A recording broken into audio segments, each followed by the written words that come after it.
اللہ کے رسول صلی اللہ علیہ وسلم نے یہ بھی فرمایا تھا اجعلوا من صلاتکم فی بیوتکم، گھر میں بھی نوافل پڑھا کرو، سنتیں پڑھا کرو، اور ساتھ کیا فرمایا وَلَا تَجْعَلُوهَا عَلَيْكُمْ قُبُورًا، یہ گھروں کو قبرستان نہ بناؤ، کیونکہ قبرستان میں نماز نہیں پڑھتے، اور ساتھ اس بات کا اشارہ کیا كَمَا اتَّخَذَتِ الْيَهُودُ وَالنَّصَارَى فِي بُيُوتِهِمْ قُبُورًا،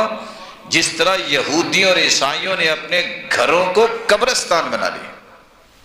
وَإِنَّ الْبَيْتَ لَيُتْلَى فِيهِ الْقُرْآنِ، جس گھر میں قرآن مجید کی تلاوت کی جاتی ہے، یہ گھر دنیا کے باقی گھروں میں اس قدر روشن ہوتا ہے جس طرح آسمان پہ دیکھو تو سب سے واضح ستارہ آسمان پہ بقیہ ستاروں میں نظر آتا ہے، اللہ کے ہاں یہ گھر بھی نماز پڑھنے والے لوگ ہیں اور قرآن پڑھنے والے لوگ ہیں، اس کا مقام بھی دنیا کے گھروں میں اس گھر کا مقام اللہ کے ہاں اسی طرح ہوتا ہے۔